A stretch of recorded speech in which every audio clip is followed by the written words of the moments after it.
Hi everyone, I'm back today with my third video in my Age of Empires series, and that video is going to be about the Age of Mythology. Again, another great different feel. I mentioned in my last review in Age of Empires 3 how different Age of Empires 3 felt to its predecessor in Age of Empires 2, and this one perhaps even more so than the other two games I just mentioned. So, what is Age of Empires 3 about? Takes place in the primordial world, going far back in time past of Age of Empires 2 to, I'd say, around the period that Age of Empires 1 was. I might be wrong there. It follows three major civilizations. It follows it follows the Greeks and their Greek gods. It follows the Egyptians and their Egyptian gods, and it follows the Norse and their gods. And the main of the game is focused around a large-scale fictional story campaign, in where the inhabitants of the legendary island of Atlantis are suffering numerous disasters befalling them. They believe that their patron, the Greek sea god Poseidon, has abandoned them, and their leader, Akantos, goes on a mission to discover what is happening, why they've lost the favour of Poseidon, and what then follows is a large-scale story campaign as he battles the minions of the Titan Kronos. Well, really it's Titans in general, but Kronos being the head honcho behind them. As the minions are trying to free the Titans from the underworld, follows Akantos going through Greece, dealing with the minions there, then a side trip down into the underworld, then into Egypt, and then finally up into the Scandinavia, where the Norse live. So the story campaign greatly different again from the other previous two, whereas Age of Empires 2 was mainly focused on historical content and events, real world events that happened.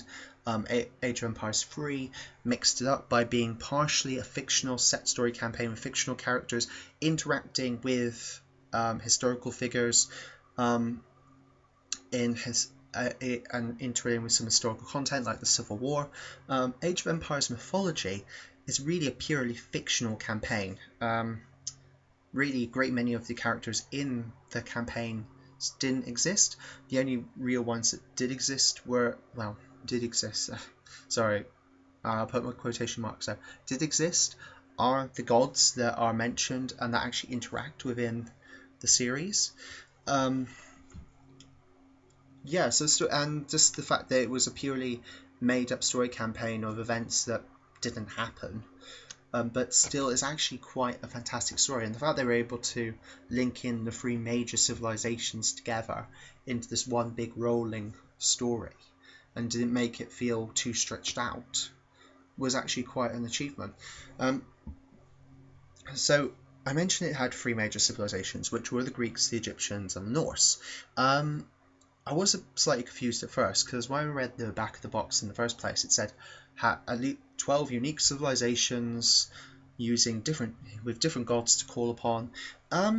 It wasn't actually. It's the three major civilizations. What it is, within each civilization, you can follow three of the major gods of that civilization.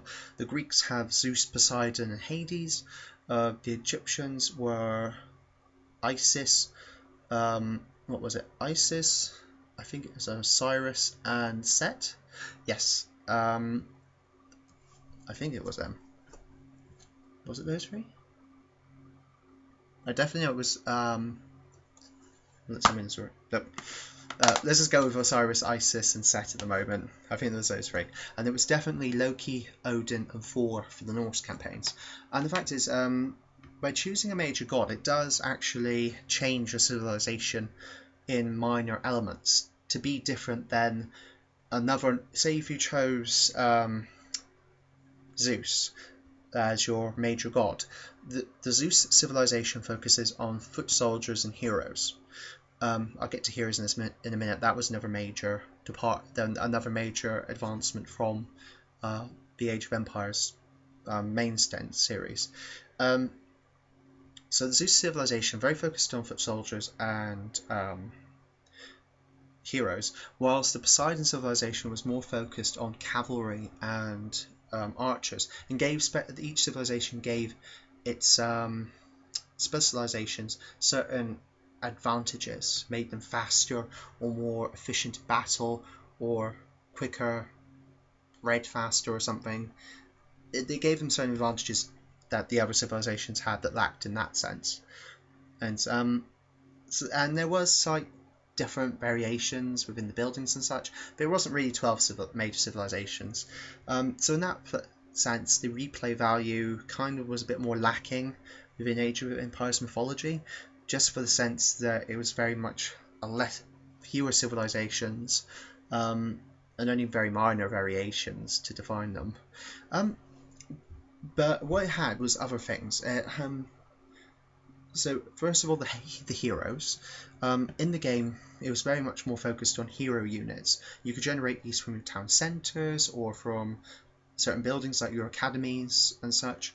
Heroes were focused on heroes are historical mythological figures such as Perseus, Hercules, people that might have had basis in real life that have since passed into myth and history. You could recruit these to get them to fight alongside your army, and they are very useful in some regards. Some of them are really good at beating up lots of hordes of infantry, others were great archers that could fell big beasts. Mostly heroes were really good against the monster units, and that's the other major departure from in Age of Empires mythology from the others. They too have infantry, archer unit, long-range missile units, horsemen. The other fourth unit type that is included in Age of Mythologies is the monster type, and you gain monsters from praying and giving resources to the temples. Once you've got enough favour from the gods, you can recruit monsters to serve with you. So you had minotaurs, you had chimeras, hydras in the Greek mythology, a number of really more made up ones for the Egyptian mythology. They were based on Egyptian culture and such, but I think it was only really the sphinxes and certain other units like the phoenixes that they had that were present, but more of them were made up, like giant scarab beetles. And in Norse mythology you had the same with trolls and huge frost giants and things like that. And that really did change the feel, because you could make up entire armies then of these myth units, and that was partly why the fans really got into it, because of these mythological beasts that you could recruit and send into battle for you. The advancement was also a bit different, whereas before you advanced through different ages. In order to advance, you still advance through different ages with Age of Mythology, but you did it by choosing a lesser minor god as a new patron for your civilization. And this is where again it changed a bit differently. So you click on the advancement button, it would give you two choices of a minor god to start worshipping alongside the major god, and that minor god would give you access to a unique myth unit, and would give you certain other advantages, and you could pray to 3 more minor gods up to the top age, and they each also gave you a natural disaster, a godly power to call upon. Anything from rain to make your crops grow faster, to meteorites, hurricanes, potentially powers that can alter the course of battle and thus alter the course of the game. So yeah, a great different feel, because it was a lot more it was definitely mythology based rather than historically based, and because of that it opened the context to be a lot more fictional within Age of Mythology, and have the gods involved, giving you powers, giving you hero units, giving you myth units, and just then the story campaign was quite different. The multiplayer was quite similar in the sense that you were still fighting civilizations against other civilizations. If you were Egyptian, you could still fight Egyptians, but if you're Egyptian, you could fight Greeks as well, etc. The story. So the add-on campaign, which what was that called? It was Age of Mythology: The Titans. That followed the fictional civilization of Atlantis, as they started to worship the Titans, the forebears of the Greek gods. So that's the fourth pantheon. The second story campaign, the story campaign present in the expansion pack was, again, fictional, quite different to what had been before. I have to say I quite liked the Titans expansion, actually, perhaps more than I did the original game. It was a shorter story campaign, but really big climatic events leading up to a big final battle. They included another unit type called the actual Titans. It's not the big major Titans you would call upon, but lesser ones to be your own. But it wasn't just for the Atlantean civilization. It was also for the other civilizations. You could get a Greek Titan, and you could get a Greek Titan, Egyptian Titan, Norse Titan, and they're all differently themed for your different armies. They're kind of like weapons of mass destruction at the end of the day. They were more effective than the godly powers you'd have. And they just, if you could build a Titan and send it into battle, you'd often win the game, to be honest, because they were just that ridiculously powerful at the end of the day. Okay, and just having a fourth faction actually added more replay value to the game, even if it was just having another civilization to actually play with. That was quite different. The fact that they're worshipping the Titans and the fact they were the Atlanteans and such, it was a lot more fictional. So there's a lot of there wasn't really even much basis in mythology, as it had already. But it was still fun. You don't need to actually be based in. I should be clarified. You don't actually, in my opinion, you don't need to be based in history or purely in mythology to have a great thing, as long as it makes sense, as long as it's well directed with great characterization. I haven't actually mentioned the characters in the story campaign. I'm sorry, I should have done that before.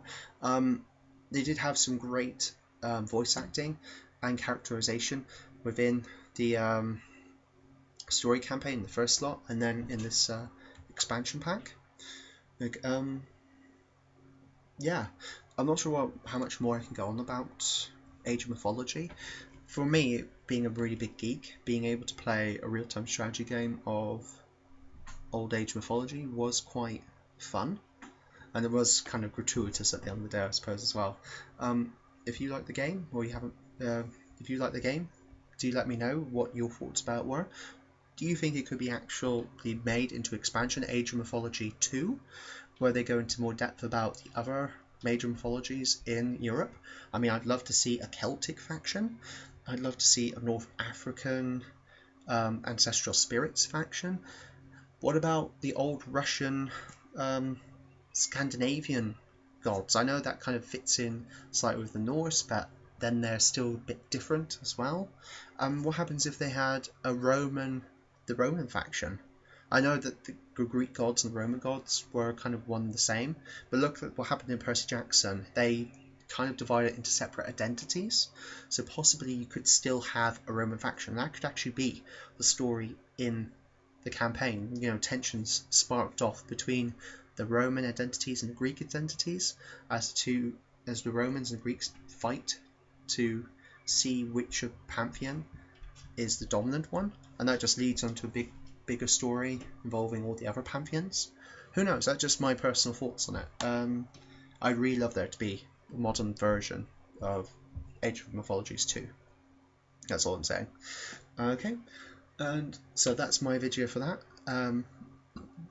Hopefully that gets you into it as well. Oh, and yeah, I'll talk to you soon.